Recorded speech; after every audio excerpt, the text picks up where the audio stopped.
Namaskaram everyone. So this particular video is the first video in the series of Saptarishi, and today I'm going to speak in general about the Saptarishis. Not much in the details, but I would try my best to give you an overview about the Saptarishis and what were the responsibilities of these Saptarishis.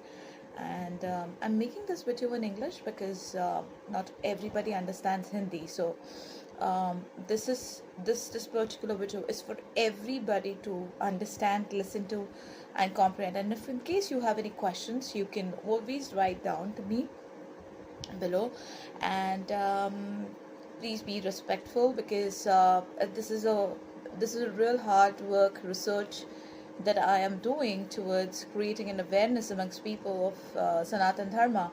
And a lot of people might want to add more information to it. You're free to do that. You can just write down below. But I will try to make this as informative as possible, so that you can actually associate yourself with your Gotra. Okay, and the entire purpose of this video is to make you understand that how Gotras are related to your life path.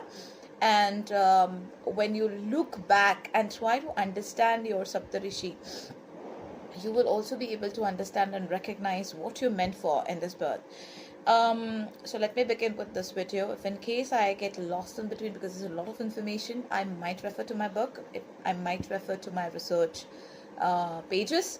So please stay tuned, have a little bit of patience. Patience is the key to understand and to seek information and knowledge, and to process this as well. So please have a little bit of patience and just go through this video till the end, okay? So let me begin with the Saptarishis. The Saptarishis in each Manvantara of a Kalpa are different, okay? So the present Manvantara that we are in is Vivaswata, and the Saptarishi herein are Vashishta, Kashyapa, Atri, Bhrigu, Gautama, Vishvamitra, and Bharadvaja. You might have heard about these Saptarishis already. So during a massive flood, okay, that engulfed in Bharat long years back in history, okay, these Saptarishis were the first 7 families who traveled north, that is Kashmir, with the Dravidian king of Madurai, okay, called the Shraddha Deva, or you can his name was Satyavrata, okay, with the Vedas, and established the Vedic Dharma. So this king became the Manu of the Manvantara. So these names of these Saptarishis were given to the 7 bright stars, as we know, of the Ursa Major, called the Big Dipper, as per the astronomy. So they became the basis of astrology, called the Vedanga, and the original of Ganita, that is mathematics. So from the Saptarishi emerged mathematics and the Vedic science, okay? So all Hindu trace their lineage, that is Gotra, to these families, okay, of Saptarishis. And according to the Brihadaranyaka Upanishad, which is 2.2.4, Kashyapa, Atri, Vashishta, Vishvamitra, Gautama Maharishi, and Jamadagni, that is a descendant of Bhrigu, and Bharadvaja, are the 7 Saptarishis that we know of today. Okay. Now if I have to talk about each of these, let me just first give you a little bit of brief about these Saptarishis before we go ahead. Okay, I also forgot to mention about Jambu Maharishi. He is also considered to be as one of the sages or the Saptarishis, who is also known as Renuka, okay, who belongs to the Kashyapa again. So the progeny of these the progeny of these 8 sages are declared to be the Gotras, basically, that we belong to or we understand ourselves as.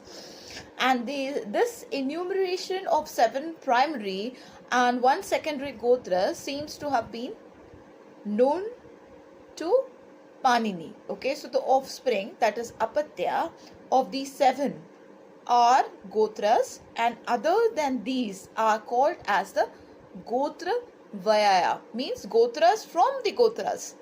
Okay. So, of course, in our culture, we know that marriages between the same Gotra, that is Sagotra, marriages are not allowed. It is not permitted. The reason being because people within the same Gotras are regarded as siblings, and marrying such a person can lead to higher chances for the child to get genetically transferred diseases. Okay.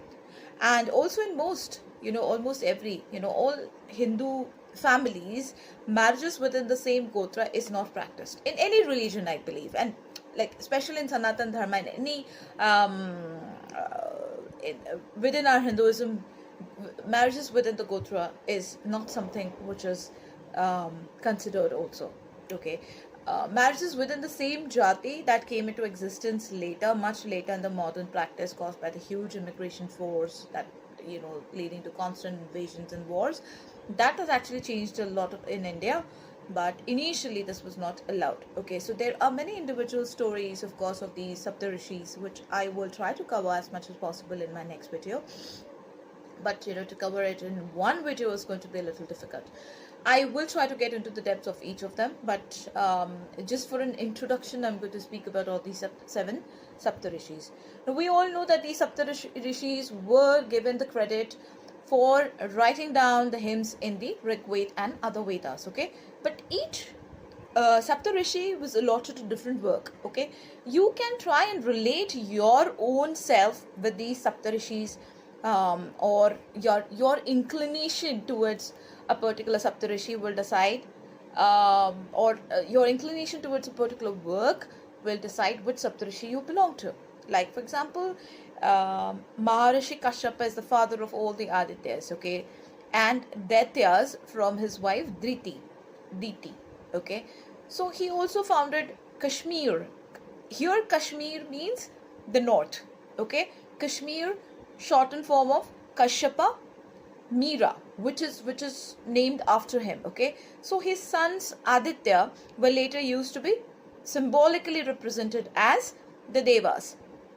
So Kashyapa is said to be the father of all Devas, okay, the attributes of Brahman that maintain order in the cosmos. And the Daityas also, who were represented as Asuras and Rakshasas, and the attributes of the Brahman that created chaos in the universe. So basically, people from the Kashyapa Gotra, they will always have a balance of both. Okay, so they usually, I have seen the people with Kashyapa Gotra, they will be inclined more towards preservation. They would have an inclination towards animals. They will do a lot of plantations. They would have an inclination also towards, creating that decorum. They would like everything to be very disciplined and well mannered. Okay, they would always want things to happen as per them, because the children that were born out of Kashyapa, they were the one who were responsible for creating or doing leelas in the universe. So people that belong to the Kashyapa Gotras will always have a balance of the Devata side and the Daitya side. Daitya here always doesn't mean negative. We all have shady side. We all have that Rakshasa element in us because we are born humans. Otherwise we would have been gods. But here it means that the Kashyapa Gotra people will always know how to balance their Rakshasa element also into doing something for the benefit of the preservation and the maintenance for people. Okay, and Maharishi Kashyapa have also written a lot of books like the Kashyapa Samhita. Then we have the Vrida Jivakiya Tantra, or the Jivakiya Tantra. These are some of the very classic examples, reference books on Ayurvedic pediatrics. Then you have the gynecology and the obstetrics. Then you have the Kashyapa Janana Kanda. Then we have the Kashyapa Book of Wisdom. Then we have the Kashyapa Dharma Sutra on law and conduct. Okay. Then we have the Kashyapa Sangita, which is a book on music. Okay. And Kashyapa Shilpa, also called as Su Mad Agama, okay, and the Kashyapa, or the what is that called? Shila Pastra of Kashyapa. Okay, in Sanskrit treatise on architecture, basically iconology and the decorative arts. So people of, like I've said, people who are associated with the Kashyapa Gotra, they would be more into the preservation side. Okay, they would have the creative side. They will be more towards the tantra, which has preservation and creativity to it, like a lot of visualization, like a lot of understanding of the architecture. So people might be interested in ancient wisdom a lot. They might be interested in the architecture of temples. They might be interested in understanding the iconology, and they would be a little logical in mind, because of course the Rakshasa Guna also works in these people. They might have a little bit of an analytical and a little bit of a mix of like analytical and the logical side, along with things that includes a lot of mathematics to it. Okay, so Kashyapa Gotra people would not be just plain bhakts. Okay, they will always have that analytical brain, that analytical and the logical side of themselves, that will also lead them to create something new. Okay, because they have a very creative mind, so they will create something new, discover something new. They would have an immense interest with the architecture. They would have an immense interest with art. They would have immense interest with music. They would have immense interest with everything that needs a new creation. Okay, science, for example. And they would discover something new. It's not that they would always stick to anything which was very mundane in nature. So Kashyap Gotra people are the people who bring in new discoveries. Okay, they bring in new knowledge. They bring in new creativities to the planet. Moving to Maharishi Agastya. Maharishi Agastya is credited to have taken the Tamil language to the southern part of the Bharat after the flood. Okay, subsided and bringing back the Vedic Dharma, which Manu had taken with him from the south to the north. He's also credited to be the compiler of the first Tamil grammar called Agatiyam or Akatiyam.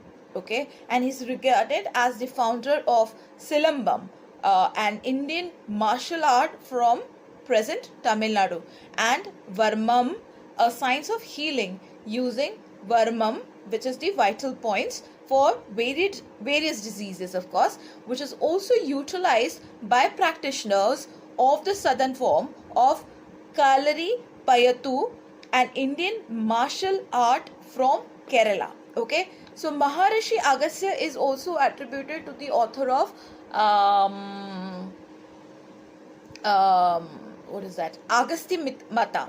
Okay, a treatise of gems and diamonds with chapters on the origins, qualities, testing, and making jewelry from them. So in the Tamil text, Pattupattu states that Agastya to the form of Aikai, which is the music, again songs. Okay, so he's also considered to be the author of Nadi Shastra or Nadi astrology.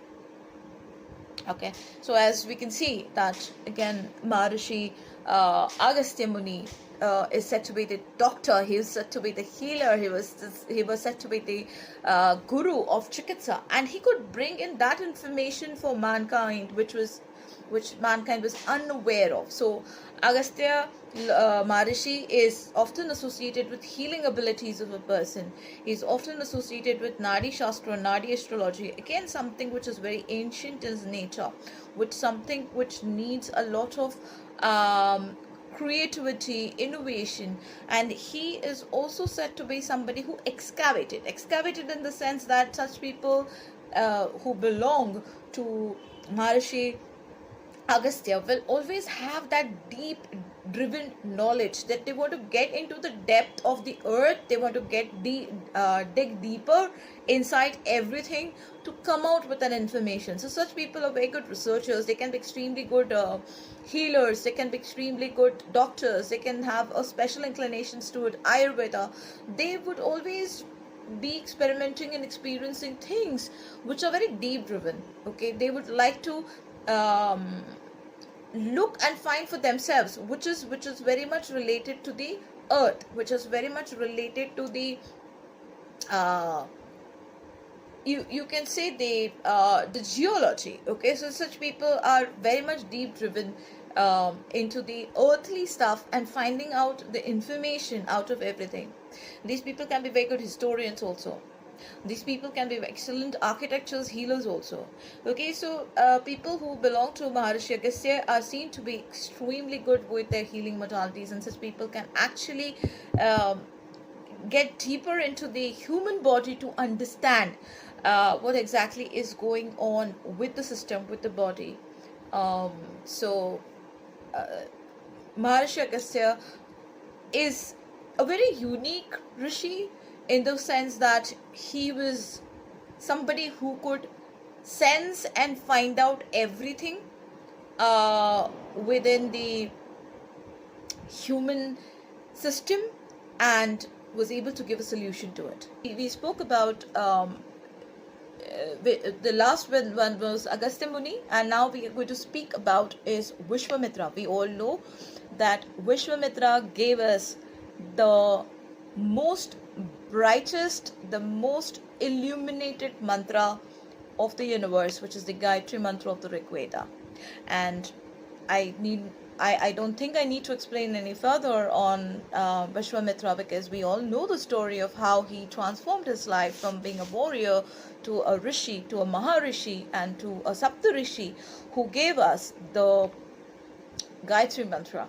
And as we already understand the meaning of Gayatri mantra, it very clearly specifies that Gayatri mantra is to give us enlightenment. It is to give us the highest form of Brahman, the purity, the pure knowledge, the pure source of light. Okay, so the people who associate themselves with Vishvamitra, they have a very transforming life. They will keep on transforming from one